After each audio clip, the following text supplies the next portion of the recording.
Selamat hari Minggu, Shalom.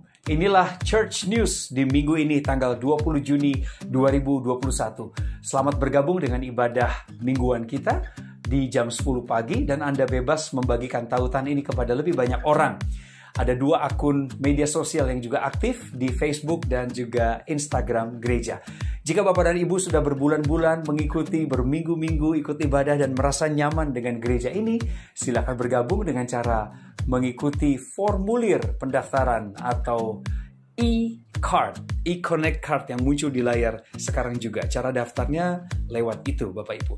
Kami ingin menyampaikan dan mengingatkan bahwa di minggu ini gereja sudah siap dengan serangkaian acara rutin. Dimulai dari hari Selasa, jam 8 malam, waktu Indonesia Barat, di akun Instagram gereja. Program lebih dalam lagi. Ini adalah program interaksi tanya jawab. Kemudian di hari Rabu, ada Bible Study yang dibuka untuk umum jam 9 malam lewat Zoom. Hari Kamisnya ada Connect Group. Dilaksanakan setiap 2 minggu sekali. Tolong catat tanggalnya, ada di tanggal 1, 15, dan 29 Juli jam 8.30 waktu Indonesia Barat.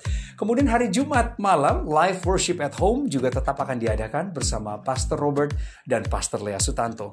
Jam 7.30 tadi ya, di Instagram, kemudian Facebook, dan juga YouTube Robert Lea Sutanto. Dan setelahnya, akan ada Bible Study for Married Couples, namanya The Sacred Marriage. Ini akan diadakan lewat Zoom di jam 9.30 malam. Sementara untuk Anda para wanita, ada Ladies Bible Study and Discipleship Class. Ladies Bible Study and Discipleship Class yang dilaksanakan setiap hari Minggu jam 8 malam waktu Indonesia Barat. Semua tautan registrasi Anda bisa lakukan lewat DM di Instagram @NWIChurch. Bapak dan Ibu bisa menabur di ladang Tuhan lewat secara langsung transferan, ada nomor rekeningnya, bisa juga lewat dompet digital yang muncul di layar saat ini. Dan kami ingin menyampaikan bahwa berkat dari pertolongan Bapak dan Ibu untuk jemaat Tuhan, maka inilah kali ke-30 kami menyalurkan bantuan Anda kepada jemaat-jemaat yang terdampak pandemi COVID-19. Anda bisa lihat di layar segala kebutuhan yang berhubungan dengan kebutuhan primer atau kebutuhan dasar mereka sudah mereka terima. Puji Tuhan, puji Tuhan. Dan meskipun kantor sekretariat gereja masih melakukan work from home, tapi kami juga masih melakukan pelayanan seperti luar biasanya. Jika Anda butuh untuk dilayani secara khusus, silakan menghubungi lewat DM Instagram atau lewat nomor telepon yang tertera di layar. Bapak Ibu, di DKI Jakarta angka COVID-nya lagi tinggi-tingginya nih. Tolong jaga dirimu baik-baik dan jaga keluargamu. Kalau nggak ada keperluan yang urgensinya tinggi, tetaplah ada di rumah. Kalaupun harus keluar, gunakan masker ya, 2 lapis, yang medis dan yang kain untuk estetikanya. Boleh, tapi nggak boleh dua-duanya kain. Harus ada masker medisnya, begitu menurut penelitian.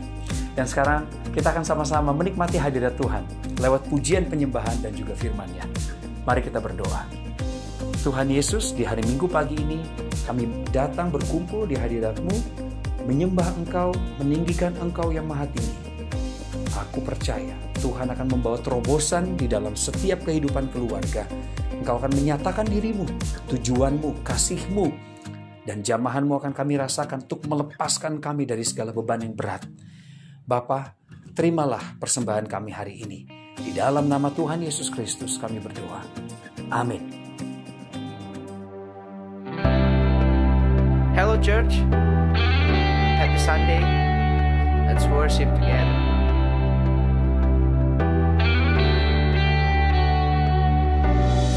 They say this mountain can't be moved. They say these chains will never break. But they don't know you like we do. There is power in your name.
impossible. We'll see a miracle. God, we believe. God, we believe for it.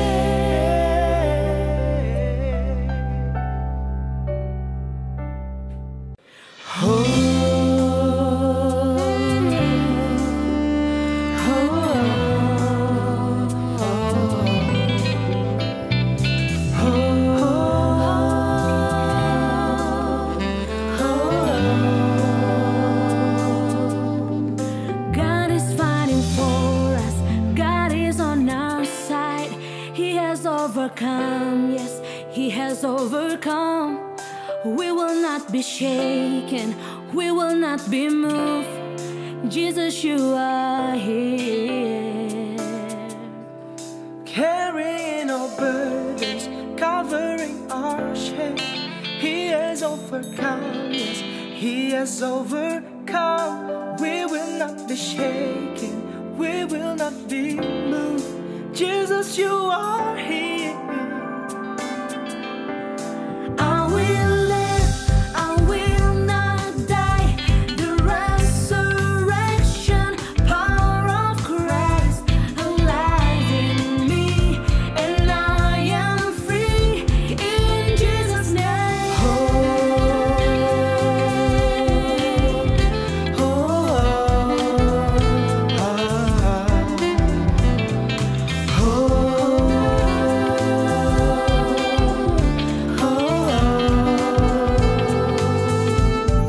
Carrying our burdens, covering our shame. He has overcome, yes, He has overcome. We will not be shaken, we will not be moved. Jesus, you are here. I will live, I will live, I will not die. The resurrection power of Christ alive in me, and I am free in Jesus' name. I will live, I will not die. I will declare and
hati dan dagingku kini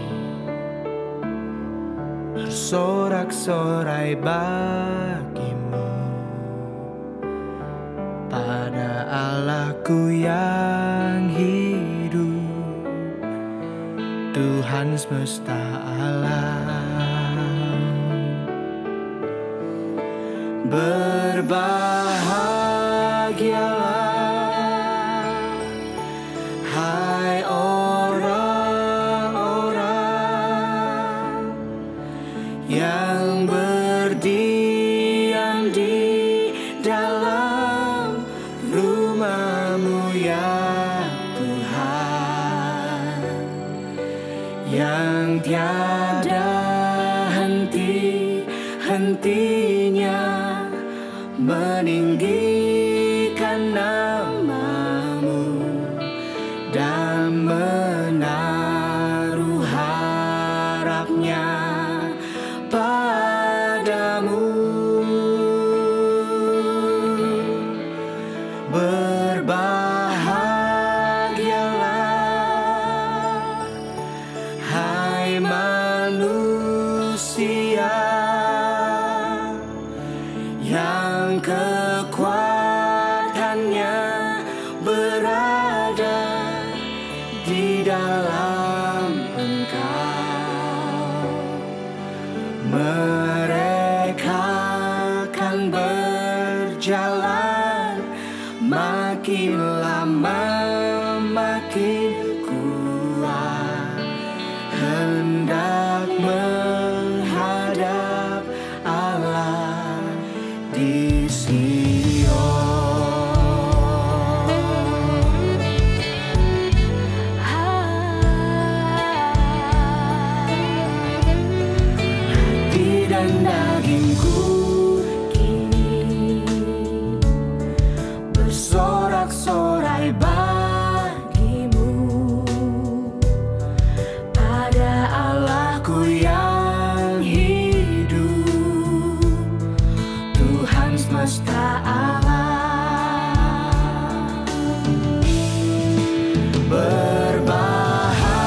Shalom Jemaat New Wine dimanapun berada dan siapapun Anda yang baru pertama kali mungkin join our online service. Christopher Tapiheru di sini senang banget dapat kesempatan indah untuk bisa membagikan isi hati Tuhan di seri bulan ini, ya, Spirit Led Families.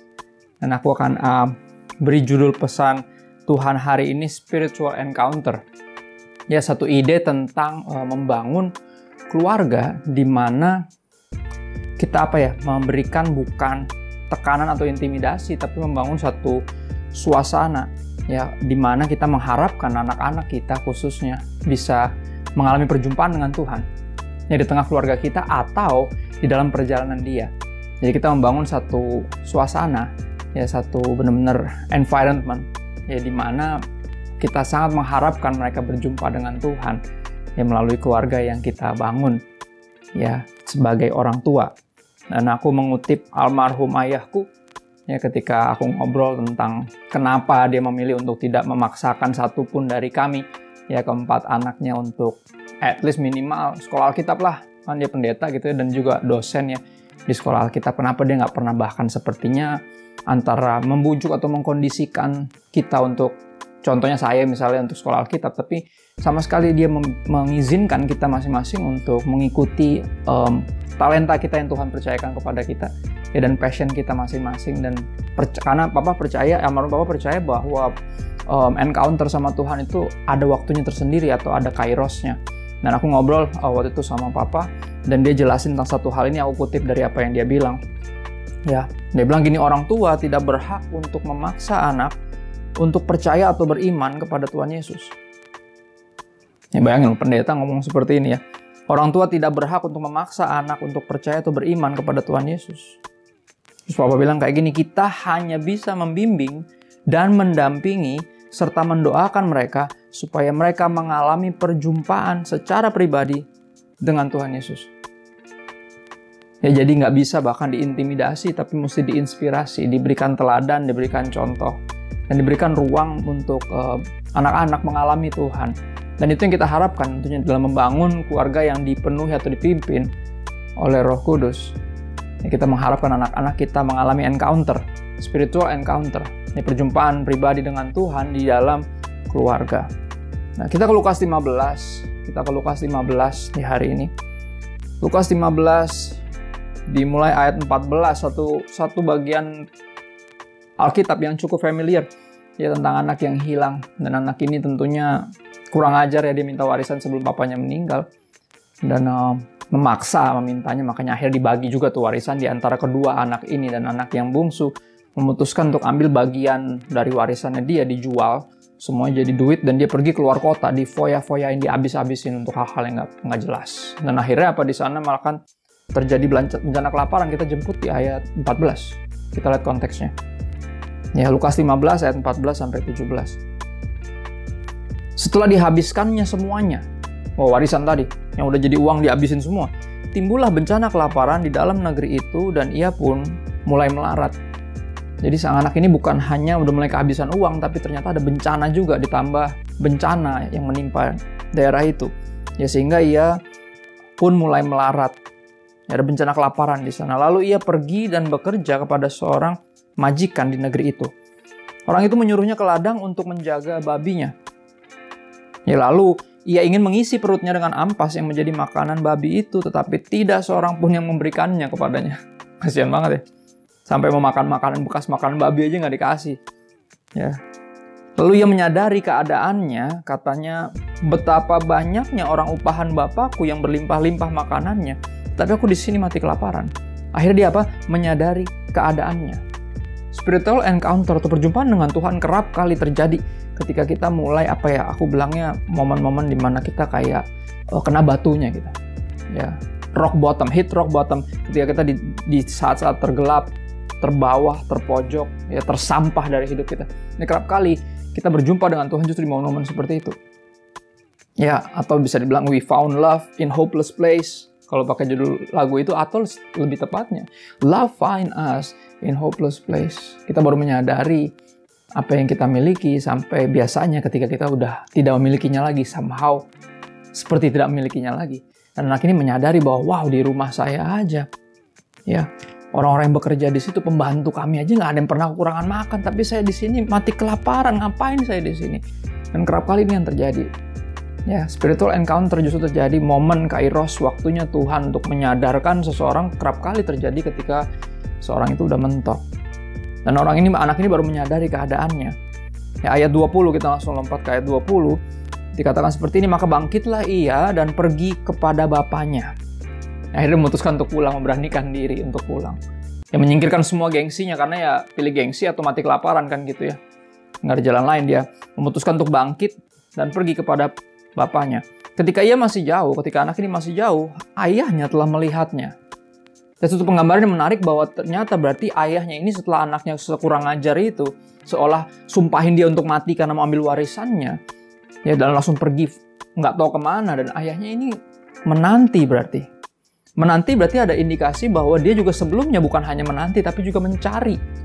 Cuman karena anak ini pergi keluar kota, bisa pergi kemana aja kan, random ya. Tentunya susah nyariin anak yang apalagi punya banyak duit, dia bisa kemana aja. Dan nampaknya ayahnya pernah mencarinya, dan masih menantikannya terus di situ. Sehingga ketika dilihat dari jauh, dia bisa ngeliat dari jauh, berarti ayahnya menantikannya. Ya, ayahnya telah melihatnya ketika ia masih jauh, lalu tergeraklah hati ayahnya ini oleh belas kasihan. Ya, tergeraklah hati oleh belas kasihan.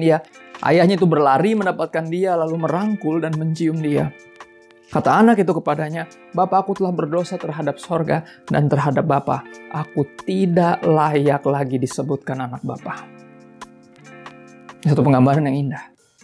Betapa orang tua mengharapkan anaknya untuk pulang. Ya, mengalami kesadaran itu, atau dalam konteks hari ini, spiritual encounter, mengalami perjumpaan pribadi dengan Tuhan di dalam mungkin keterpurukannya. Ya. Kita jemput di ayat 22 langsung. Tetapi ayah itu berkata kepada hamba-hambanya. Ya, anaknya lagi minta maaf, menyatakan bahwa dia tahu diri dia nggak layak disebut anak laki, udah terlalu kurang ajar, ya udah terlalu mau ngecewakan bapaknya, bikin malu bapaknya. Tapi bapaknya ini nggak peduli, dia nggak dengerin permintaan maaf anaknya. Ayah itu berkata kepada hamba-hambanya, ya, langsung suruh semua karyawan, langsung lekaslah bawa kemari jubah yang terbaik, pakaikanlah itu kepadanya, dan kenakanlah cincin pada jarinya dan sepatu pada kakinya. Sebuah perlambangan ya bahwa artinya anak ini bapaknya ini masih menganggap anak ini sebagai anaknya. Cincin, sepatu, jubah. Amazing. Ya, dan ambillah anak lembu tambun itu, sembelilah dia, dan marilah kita makan dan bersukacita. Sebab anakku ini telah mati dan menjadi hidup kembali. Ia telah hilang dan didapat kembali. Maka mulailah mereka bersukaria. Kenapa saya ambil bagian yang ini berkaitan dengan spiritual encounter? Karena kerap kali aku dapati, mungkin saya pelayanan di pelayanan generasi khususnya anak-anak muda cukup lama, dan aku dapati beberapa kali, sering kali bahkan kerap kali anak-anak yang terhilang ya udah nggak dicariin lagi sama orang tuanya. Anak-anak yang terhilang bahkan ketika kembali ya dalam penyesalan, entah udah bokeh, entah udah mentok sana sini, entah udah hancur-hancuran, tapi malah didapati orang tuanya malah nggak mau lagi menerima mereka. Ada yang kayak gitu, sedih. Ya bahkan gak usah jauh deh mereka hancurin hidupnya, mereka gagal dalam kehidupannya. Misal contoh mau masuk universitas mana misalnya, dan di ujian saringan gak masuk, ada loh orang tuanya yang kecewa. Ya anaknya ikut ambil satu tes tertentu, dan tiba-tiba gak lulus, satu nilainya jelek, ada loh yang kecewa. Dan akhirnya anak ngerasa gagal dan dia pergi. Ya, kayaknya nggak ada yang mengharapkan dia, Pak. Apalagi kalau udah masuk, misalnya contoh udah pernah masuk penjara. Waduh, kalau keluar belum tentu ada yang nungguin. Bisa jadi pada menghindar semua. Ya, sebuah kenyataan yang ironis sebenarnya. Kenapa? Karena sebenarnya sebagai orang tua yang sungguh-sungguh rohani, kita udah bahas ya berapa minggu ini tentang benar-benar kalau mau menghasilkan anak-anak yang rohani, orang tuanya yang harus pertama rohani. Bukan agamawi ya, saudara. Rohani. Ya. Dan adalah sebenarnya gini, kisah ini adalah contoh yang tepat sebenarnya untuk orang tua punya keinginan, kerinduan sebenarnya membangun satu environment kerohanian yang baik di rumah. Ya di rumah, di keluarga, di rumah tangga. Sebenarnya tujuannya biar anak-anak mengalami spiritual encounter sebenarnya. Tapi kerap kali anak nggak mengalami spiritual encounter, perjumpaan dengan Tuhan di dalam keluarga, tapi justru di luar itu. Ya mereka lari kemana, yang kayak tadi kayak anak yang hilang. Tapi at least dia one day akan pulang ketika dia menyadari bahwa oh iya ya, nggak ada kemerdekaan ternyata di luar dari papa. Ya selalu lebih baik kalau sama dia. Dan akhirnya ketika anak itu pulang, tapi ini yang mengagetkan bagi saya kenyataannya di lapangan. Kerap kali respon orang tua nggak seperti ini. Mereka udah lagi berhenti. Ya karena ngerasa, saya udah gagal jadi orang tua. Ya anak saya juga udah hancur, udah malu lah sama dia. Ada beberapa hal di sini yang aku coba untuk address ya. Betapa responnya mestinya dengan penuh sukacita. Ya bahkan dibilang di situ maka mulailah mereka bersukaria, yang mengadakan pesta penyambutan yang luar biasa. Ada pengampunan di situ. Ya ada sukacita yang besar di situ. Harusnya kan begitu ya. Tapi ini yang kerap kali terjadi. Kerap kali terjadi bahkan respon paling aku bilang paling culun dari kami ya sebagai orang tua. Saya juga punya anak-anak itu, ketika mendapati mereka nakal atau melakukan satu kenakalan, kerap kali kita suka kaget yang berlebihan gitu loh. Ya, yang pertama kita kaget. Ya, kenapa? Seolah kita nggak pernah bikin dosa. Somehow ketika mereka bikin dosa, yang dulu sebenarnya pas kita kecil juga pasti kita bikin juga. Kita tuh kayak kagetnya berlebihan, atau apa? Kita marah. Akhirnya membangun satu culture, mereka takut untuk ngaku, takut untuk ngomong, bahkan minta maaf. Karena udah keburu diomelin duluan pasti. Ya, minimal kaget lah, kagetnya berlebihan. Seolah kita nggak pernah bikin dosa, tapi apa yang kita katakan tentang keadaan kita yang sebenarnya. Ya, sebagai manusia. Roma 3 ayat 23 sampai 24. Ya, Rasul Paulus mengatakan seperti ini, karena semua orang telah berbuat dosa dan telah kehilangan kemuliaan Allah. Ya, dan oleh kasih karunia telah dibenarkan dengan cuma-cuma karena penebusan dalam Kristus Yesus. Kenapa saya baca ayat ini? Artinya apa? Ketika one day kita mendapati anak kita melakukan satu dosa tertentu, kita mesti nggak kaget yang berlebihan. Kenapa? Karena kita juga orang berdosa. Kita juga pernah melakukan hal-hal demikian. Ya nggak perlu kita kaget berlebih, yang membuat mereka akhirnya jadi menutup diri. Ya nggak mau cerita. Bahkan cerita lebih ke orang lain, ke teman misalnya. Atau ke tangga misalnya. Ya, atau ke orang-orang yang nggak bisa jadi memanfaatkan mereka, keterbukaan mereka. Jadi tertutup sama kita karena mereka takut bikin kita yang pertama pasti kaget. Karena respon kita kerap kali suka begitu. Ya hendaknya ketika anak kita ngasih tahu bahwa mereka misal anggap mencahin sesuatu lah. Kita mesti kayak bukan gitu ngamuk atau tapi kayak kenapa bisa gitu? Coba kita tanya dan kenapa. Dan kita coba bersimpati karena belum tentu dia melakukan dengan sengaja. Ya, belum tentu. Dan kaget ini satu respon yang harus kita kita kelola dengan baik. Mestinya kita nggak punya respon ini karena mestinya bukan sesuatu yang baru. Ya, kita juga pernah kecil, kita pernah muda, dan kita pernah dalam tanda kutip bahasa Betawinya kita pernah geblek gitu loh. Ya nggak sih? Ya, dan ini penting untuk kita menyadari bahwa kita ini semua telah berbuat dosa, kehilangan kemuliaan Allah. Ya. Dan yang kedua, respon yang tadi yang saya udah sempat kutip bahwa marah, bukan cuma kaget tapi ngamuk, marah. Ya. Marah ini sangat manusiawi, tapi apa yang Alkitab bilang tentang marah? Yakobus 1 ayat 19 sampai 20. Ya, Yakobus 1 ayat 19 sampai 20. Aku pakai bahasa Indonesia masa kini. Satu terjemahan yang sangat mudah dimengerti, ya diterbitkan di tahun 1985 oleh Lembaga Alkitab Indonesia. Satu terjemahan yang sangat membantu bagi Anda dan saya yang mungkin mayoritas kita nggak sekolah Alkitab dan pakai bahasa sehari-hari, ini sangat mudah dimengerti. Dulu namanya bahasa Indonesia sehari-hari, sekarang jadi bahasa Indonesia masa kini. Yakobus 1 ayat 19 sampai 20 tertulis demikian. Perhatikanlah ini baik-baik, saudara-saudara yang tercinta. Lihat, ini sebuah himbauan dari orang yang peduli sama kita. Ya, Yakobus menulis ini dengan baik. Perhatikanlah ini baik-baik, saudara-saudaraku yang tercinta. Oke, brothers and sisters, beloved brothers and sisters. Setiap orang harus cepat untuk mendengar, tetapi lambat untuk berbicara, dan lambat untuk marah. Ya, harusnya apa? Semua orang harus cepat untuk mendengar, tetapi lambat untuk berbicara, dan tentunya lebih lambat lagi untuk marah. Ya, karena di sini dijelasin orang yang marah tidak dapat melakukan yang baik, yang menyenangkan hati Allah.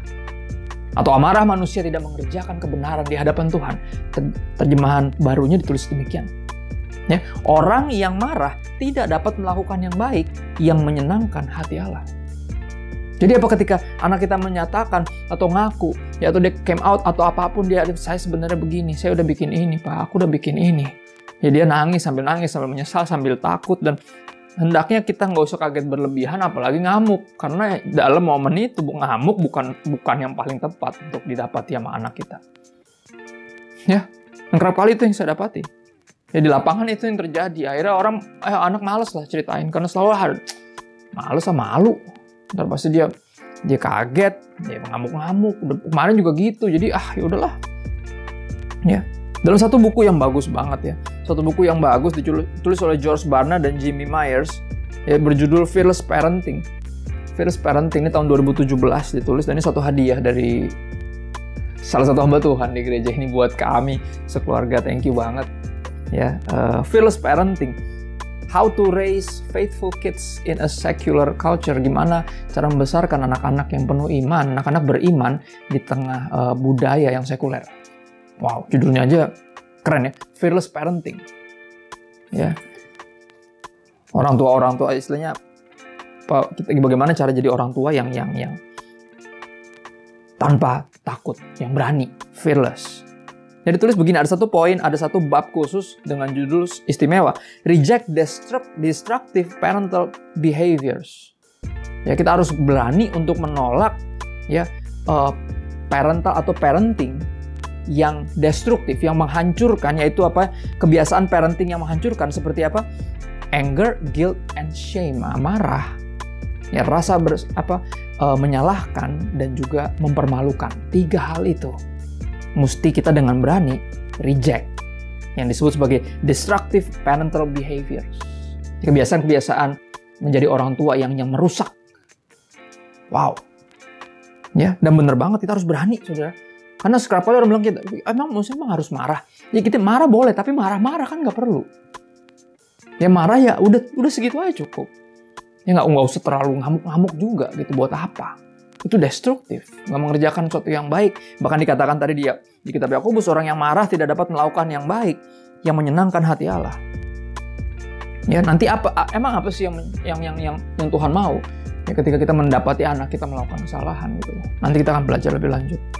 Ya, yang bagian ketiga yang kerap kali dilakukan adalah ketika anak mengalami justru somehow kayak kesadaran gitu, disadarkan gitu, dia kena batunya.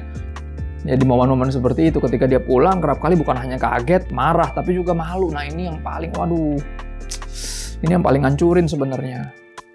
Ya, ketika akhirnya orang tua kayak malu punya anak kayak gini. Ada beberapa kasus bahkan masuk TV, masuk berita.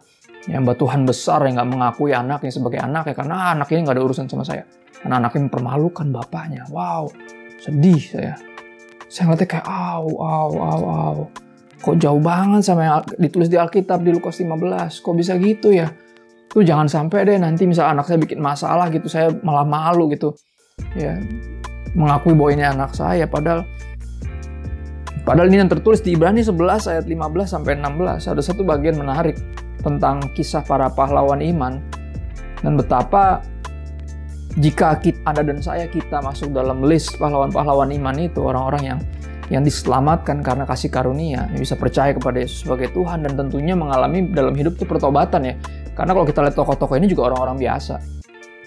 Ya, tapi yang beriman kepada Tuhan, yang juga punya salah, pernah bikin dosa juga, tapi bounce back, bertobat. Nah, ini yang dikatakan di Ibrani 11 ayat 15 sampai 16 tentang si rasa malu ini. Ya. Dan kalau sekiranya dalam hal itu mereka ingat akan tanah asal ya yang telah mereka tinggalkan, maka mereka cukup mempunyai kesempatan untuk pulang ke situ. Kalau emang pertobatannya dalam tanda kutip ya, pertobatannya kalau emang mereka berbalik dari Mesir untuk kembali lagi, sebenarnya mereka bisa balik lagi gitu loh. Ya cuman mereka memutuskan untuk enggak. Ya untuk tetap lanjut dalam pertobatan. Berarti kalau emang Mesir ini kehidupan lama kita ya. Ketika seorang bertobat, dia sebenarnya bisa balik lagi ke sana. Tuhan memutuskan untuk nggak mau, kita mau bertobat, kita mau sungguh-sungguh ikut Tuhan, ya. Dan benar-benar gini. Tetapi sekarang mereka merindukan tanah air yang lebih baik, yaitu satu tanah air sorgawi. Ayatnya bilang gini, saudara, bagus banget. Sebab itu Allah tidak malu disebut Allah mereka. Ya. Karena Tuhan telah mempersiapkan sebuah kota bagi mereka. Saudara, saya bersyukur. Ya orang tua saya nggak malu punya anak kayak saya. Bahkan ketika saya segitu nakalnya, segitu hancurnya. Ya segitu kurang ajarnya. Ya mungkin kerap kali saya akan menyebut diri saya masuk kategori durhaka. Tapi saya bersyukur kedua orang tua saya nggak malu. Tetap mengakui saya sebagai anak mereka. Ya, dan terlebih lagi Tuhan. Bahkan Dia tidak malu disebut sebagai Tuhan saya, bukankah kita bersyukur, selamanya bersyukur? Ya, ketika kita pulang, kita diterima, dipestain, disambut luar biasa, dengan sukaria, dengan sukacita. Kita bersyukur, saudara. Tapi apakah kita mestinya malu ketika anak kita melakukan apapun yang salah atau mengaku, dan kita apakah selayaknya kita malu atau mestinya kita bersukaria, bersukacita? Ya. Karena Tuhan tidak malu disebut Tuhan kita, saudara. Ya, hendaknya kita nggak malu. Tetap memanggil anak-anak kita. Apapun kegagalan mereka mungkin nanti di depan, kesalahan yang mereka buat, sebesar apapun kebodohannya, ya, kita harus berani untuk nggak malu. Ini anak saya. Kamu tetap anak saya. Karena ini yang terjadi, saudara. Ini yang terjadi. Ya, almarhum sahabat saya Raditya Holoan juga diubahkan dari seorang pencandu, bahkan bandar, orang yang hidupnya begajulan, akhirnya berakhir ditangkap polisi, dan di kantor polisi itulah papahnya datang dan peluk dia, dan papahnya bilang, I still love you. Papa tetap bangga sama kamu anak papa. Dan ternyata penerimaan itu, sambutan itu, kasih karunia itu yang mengubahkan kehidupan ya almarhum. Jadi sejak itu jadi hamba Tuhan yang hebat, yang menginspirasi banyak orang, memberkati banyak orang, mengubahkan banyak orang lewat kesaksian hidupnya. Dan pertobatan dia didapat di situ justru. Ketika dia messed up badly. Dia mengacau, sangat kacau, sampai ditangkap polisi. Dan di kantor polisi itulah papanya peluk dia. Papanya nggak malu menyebut dia sebagai anaknya. Dan itu, wow, itu life changing, saudara. Dan lebih jauh lagi, ada yang lebih parah, bahkan dibuang. Bukan cuman kaget ketika anaknya bikin dosa, marah, ngamuk-ngamuk, atau malu. Tapi lebih parah lagi, ada yang ngebuang. Jangan panggil papa mama lagi, tapi pergi kamu dari sini. Yang seperti itu. Kayak di sinetron, tapi di kehidupan nyata ironisnya itu lebih sering terjadi lagi.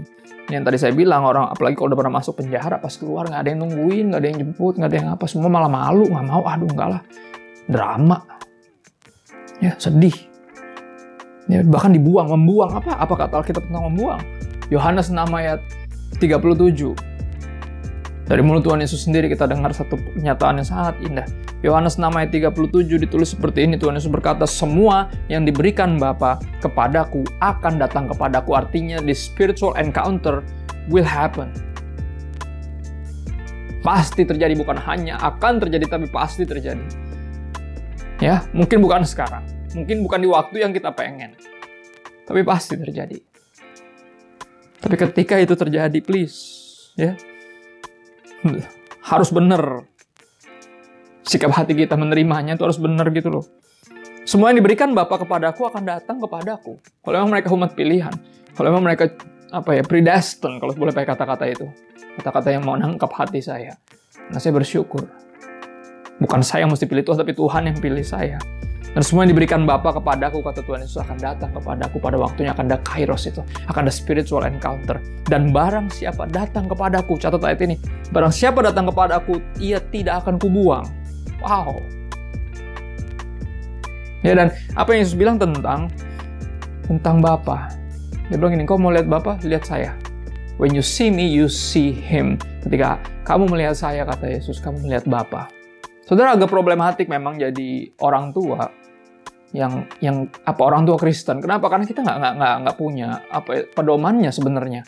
Karena kalau kita Kristen pengikut Kristus lebih banyak mengajarkan bukan jadi orang tua, tapi menjadi anak.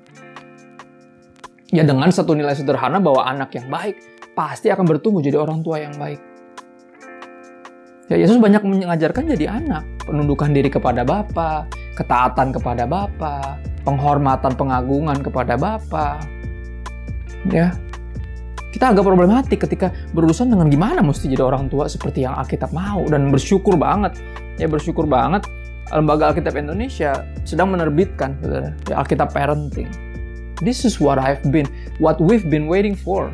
Ya, aku dan istriku tahun ini tahun ke-11 kami menikah. Punya 2 orang anak laki-laki. Ya, udah hampir kelas 5 SD dan kelas 3 SD. Ya, dari dulu aku membaca kayak kita nggak pernah diajarin dari Alkitab cara jadi orang tua gitu loh. Tapi ternyata memang banyak kisah-kisah yang bisa diambil inspirasinya. Bisa diambil nilai-nilainya, entah gini, yang bisa kita contoh atau yang bisa kita hindari. Misalnya, ya kan? Ada 2 jenis manusia yang hadir di hidup kita, benar gak, saudara? Ya, pertama, come as a blessing, artinya bisa jadi teladan. Yang kedua, come as a lesson. Aduh, jangan sampai deh gue kayak gitu. Ternyata di Alkitab banyak banget, saudara, kisah itu. Dan makanya bersyukur banget buat Alkitab Parenting ini. Ya, Anda bisa dapatkan segera. Langsung hubungi Lembaga Alkitab Indonesia, ada di Instagram, di semua di semua online stores juga ada sebenarnya. Ya, semua marketplace yang ada bisa langsung dicari karena ini sangat helpful. Saya udah baca, saya udah lihat dan kayak wow, ini dia yang dibutuhkan banyak. Ya, orang tua Kristen. Banyak keluarga Kristen yang membutuhkan Alkitab Parenting dan bersyukur banget. Ya, karena kalau kita lihat sekali lagi, kalau kita lihat kehidupan Kristus, Yesus banyak ngajarin jadi anak. Tapi di sini powerful ya, barang siapa datang kepadaku ya tidak akan kubuang. Dan ini yang mesti kita harapkan, spiritual encounter itu. Ya, seringkali datangnya kerap kali di luar rumah soalnya. Ya, di dalam pelarian anak-anak kita, dalam kenakalan mereka, dalam pemberontakan mereka. Ya, sepertinya kita cuma bisa di rumah dan berdoa akhirnya. Kita udah tabur yang benar dari mereka kecil. Ya, kita udah beri teladan yang baik. Tapi kok mereka masih gini ya? Kerap kali itu yang terjadi. Banyak orang, gak sedikit orang tua yang desperate, yang hampir menyerah. Tapi apa, jangan menyerah, saudara. Barang siapa, semua yang diberikan Bapa kepadaku akan datang kepadaku, kata Yesus. Akan ada kairos, akan ada momennya itu. Yang akan ada momentum di mana mereka mengalami spiritual encounter. Harapkan itu, doakan itu. Jadi ketika itu terjadi, please responnya mesti benar. Ya, please responnya mesti benar. Ya, responnya seperti apa yang benar? Ada buku lagi referensi yang bagus. Paul David Tripp menulis satu buku dengan judul sederhana, Parenting. Tapi diterjemahkan ke bahasa Indonesia jadi lebih panjang dan lebih menjelaskan isi bukunya. Ya, di bawah judul Bijak Menjadi Orang Tua. Tahun 2016 buku ini, saudara, ini buku bagus banget. Yang 14 prinsip Injil yang dapat mengubah keluarga Anda. Sekali lagi saya kasih banyak referensi hari ini. Karena sekali lagi kita kerap kali nggak mendapati itu gimana cara jadi orang tua. Ya, tapi bersyukur sekali lagi buat Alkitab Parenting. Dan di buku ini ditulis, Paul David Tripp menulis demikian. Hanya orang tua yang yakin bahwa mereka membutuhkan kemurahan lah. Ya. Hanya kita yang menyadari bahwa kita membutuhkan mercy, grace, ya, kemurahan, kasih karunia. Hanya orang tua yang yakin bahwa mereka membutuhkan kemurahan lah yang dapat memberikan kemurahan atau mercy dengan lebih baik. Ya, kalau kita sungguh-sungguh rohani, kita menyadari kita ada sampai sekarang. Bukan karena kehebatan kita, Ebenezer, kita ada sampai sekarang karena anugerah Tuhan, karena kemurahan Tuhan. Ya, dan orang-orang yang menyadari, orang tua yang menyadari, yang yakin bahwa mereka membutuhkan kemurahan lah yang dapat memberikan kemurahan dengan lebih baik. Ya, respon kita ketika anak kita kembali, ketika mereka melalui perjumpaan dengan Tuhan dan mereka balik menyesal, ya, kita bisa merespon dengan baik, dengan sukacita, kita peluk. Ya, kita masih anggap mereka anak kita. Kita bilang, I still love you, I still proud of you, you're my son, you're my daughter. Nothing changed, I still love you. Dan itu yang dibutuhkan, itu yang mengubahkan soalnya, saudara. Itu yang mengubahkan. Jadi satu buku lagi, ini buku apa ya, saya sangat-sangat rekomendasikan. Yang nulis Alice Fitzpatrick dan Jessica Thompson di tahun 2011. Yang judulnya powerful banget. Give them grace. Berikan anak-anakmu kasih karunia. Belas kasihan, grace, mercy. Ya. Dazzling your kids with the love of Jesus. Jadi dari kecil dibesarkan dengan kasih Kristus. Ya, bukan tanpa disiplin, bukan tanpa omelan pasti, tapi bukan marah-marah yang nggak jelas. Ya, disiplin pada waktunya, omelan pada waktunya, kan gitu. Ya, tapi apa? Mainly we dazzle our kids with the love of Jesus. Kita membesarkan mereka dengan kasih Kristus. Give them grace, berikan mereka kasih karunia. Nah, itu referensi yang terakhir, dan aku berharap apa yang aku bagi ini yang membangkitkan harapan dalam hati kita. Kita bertumbuh besar jadi orang tua yang berani. Ya, kami punya anak-anak masih kecil. Kami tahu perjalanan kami masih panjang untuk mereka mengalami encounter dengan Tuhan. Tapi at least kita belajar, kami belajar ya. Kita semua harus belajar dari awal, kita bangun atmosfer itu. Kita bangun environment itu, ya, spiritual environment, di mana semuanya isi adalah firman Tuhan. Ya, pujian dan penyembahan kepada Tuhan, ucapan syukur, kasih karunia. Dan saya berharap itu yang kita harapkan. Itu yang kita doakan sungguh-sungguh. Dan itu yang kita bangun dari awal. Karena pasti mereka akan mengalami itu. Spiritual encounter. Akan ada kairosnya, akan ada waktunya Tuhan mereka mengalami itu. Tapi ketika mereka kembali, saudara, apapun yang telah mereka lakukan, serusak apapun, kerusakan yang telah mereka buat, jangan gagal untuk memberikan kasih karunia grace yang kita pertama terima daripada Tuhan. We are saved by grace, kita diselamatkan oleh kasih karunia.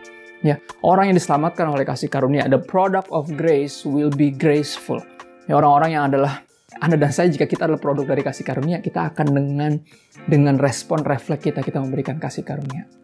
Ya, product of grace pasti graceful. Dan aku berharap ini sederhana. Dan di sini aku tutup dalam doa, dan di momen-momen seperti ini ternyata ada International Father's Day. Aku baru menyadarinya. Ya, ada Hari Ayah Internasional, dan mungkin di Indonesia nggak terlalu dirayain, mungkin ada Hari Ayah Nasional mungkin. Tapi di momen ini tepat sekali kita lagi ngebahas tentang spirit-led families. Ya, di momen ini khususnya kenapa pas banget di International Father's Day? Karena aku percaya ini Tuhan ya, menggambarkan dirinya sebagai papa, sebagai bapa. Nah, artinya peran ayah ini sangat penting. Ya, jangan mengabaikan. Jangan pikir udah kalau gedean anak urusan ibu lah, urusan istri. Jangan gitu. Ya, karena selalu ditanyain kalau ada masalah, pasti ditanya anaknya siapa sih? Pasti refer kan, ini bapaknya siapa sih? Pasti begitu. Ya, dan sekali lagi kita penggambaran, kita yang memberikan citra, Bapa di surga seperti apa sih? Kita sekuat mungkin. Ya, kita representasi dengan baik Bapa kita yang di surga seperti apa. Makanya kita harus pertama menerima kasih Bapa, sehingga kita bisa diperlengkapi untuk jadi Bapa-Bapa yang baik, yang mewakili Bapa di surga dengan benar. Ya, izinkan aku juga berdoa, kita sama-sama berdoa buat para ayah yang lagi menyaksikan ini. Ya, para ayah, para bapa yang lagi menyaksikan. Ya, khotbah ini kita berdoa secara spesifik di International Father's Day ini. Dan juga akan tutup dengan doa. Makasih Tuhan, bersyukur buat hari ini, thank you.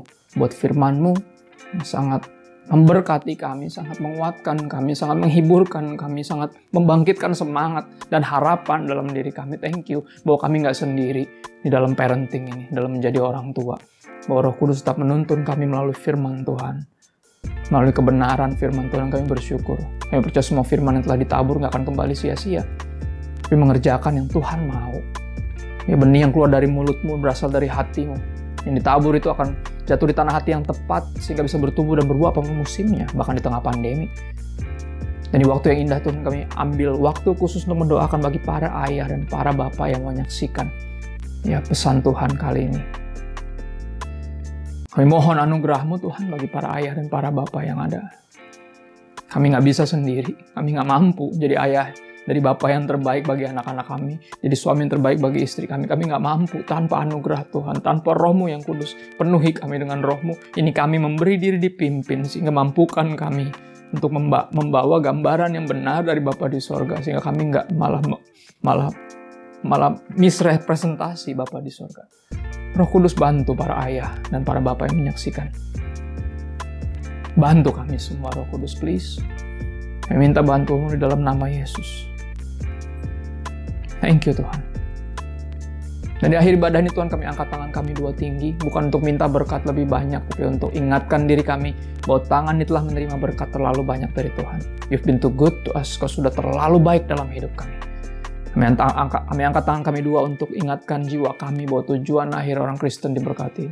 Bukan untuk jadi kaya, tapi untuk jadi berkat. Dan ini kerinduan kami yang terbesar, Tuhan. Kami rindu jadi berkat dimanapun Kau tempatkan kami, dimanapun kami berada, apapun yang kami kerjakan dan lakukan. Izinkan kami bawa hadirat Tuhan dan jadi berkat pertama di rumah tangga kami, di keluarga kami, di lingkungan kami tinggal berdomisili, di tempat kami menimba ilmu, bekerja, berusaha, melayani, di kota manapun, bahkan di negara manapun. Kami percaya Roh yang sama yang membangkitkan Kristus dari antara orang mati, Roh Kudus tinggal dalam kami. Roh Kudus yang memampukan kami untuk gak hidup bagi diri sendiri, sehingga bisa jadi berkat bagi sesama dan memuliakan Bapa kami yang di sorga. Tuhan menghadapkan wajahnya kepadamu, menyinari Engkau dengan kasih-Nya. Biar kasih dari Allah Bapa yang dibuktikan lewat pengorbanan Sang Putra Yesus Kristus di kayu salib, serta persekutuan dengan Roh Kudus menyertai kita dari hari ini sampai Maranatha Yesus datang kembali untuk menjemput kita, membawa kita ke tempat yang Dia janjikan, Dia siapkan hanya untuk kita. Dan sampai saat itu tiba, semua yang telah diberkati dan siap, rindu, dan rela untuk menjadi berkat. Dalam nama Yesus semuanya berkata, Amen. Stay safe and God bless you. See you on the next online service. Bye-bye.